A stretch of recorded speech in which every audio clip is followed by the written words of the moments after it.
Je suis ici pour présenter le certificat de spécialisation organisateur de réception au lycée Saint-Joseph à Punaoya. C'est une formation qui se prépare en 1 an après un baccalauréat. Cette formation est très intense puisque les élèves vont suivre des cours pendant 16 semaines au lycée et ils ont aussi 16 semaines de formation dans le milieu professionnel en entreprise.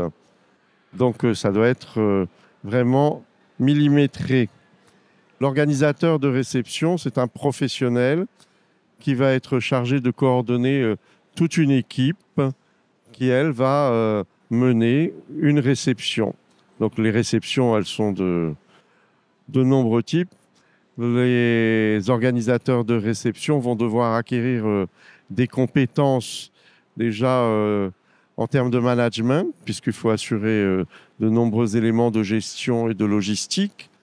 Ils doivent avoir aussi des connaissances en arts appliqués, puisqu'ils doivent créer des ambiances. Ils doivent avoir des connaissances en sciences appliquées pour connaître les principes de manipulation des produits alimentaires s'ils sont proposés au cours des réceptions, les conditions de service, les réglementations par rapport à l'hygiène. Ils doivent avoir des connaissances aussi ou des compétences en ressources humaines pour manager une équipe, puisqu'ils vont avoir affaire à des publics totalement différents qu'ils auront contactés. Leur principale qualité, je vais dire, c'est que c'est des personnes qui doivent avoir beaucoup de méthode et de rigueur dans leur travail, puisque l'organisation de réception, c'est une gestion de projet totale pour laquelle il faut anticiper les personnes avec qui on va travailler, les délais, donc il faut savoir maîtriser les rétro-plannings, il faut pouvoir être apte à contacter de nombreux interlocuteurs pour les interventions, il faut s'assurer que tous les points de réglementation vont être respectés. Je prends juste un exemple. Si on choisit une prestation avec une ambiance musicale, eh bien, il faut savoir payer les droits d'auteur, comment, à qui, dans quel cadre.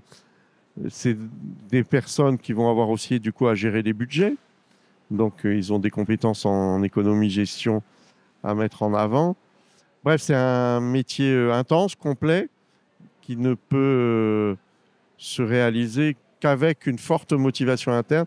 Comme je dis, ils doivent savoir préparer, prévoir ce qui va se passer, puis après se rendre compte que ce qu'ils ont prévu ne va pas fonctionner et savoir réagir aux imprévus pour pouvoir faire en sorte que les prestations qu'ils vont mettre en œuvre se déroulent du mieux possible.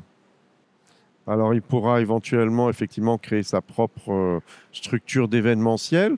Et puis, sinon, ils peuvent intervenir dans l'événementiel auprès de structures déjà existantes, chez de nombreux organisateurs de réception sur le territoire, comme il y a de nombreux traiteurs qui organisent des réceptions avec alimentation.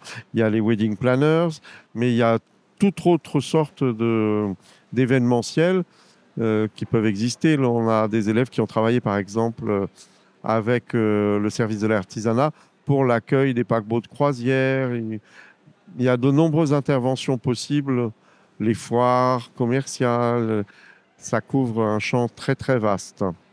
C'est une demi-section, donc 16 places au maximum, au lycée Saint-Joseph, à Utumaoro.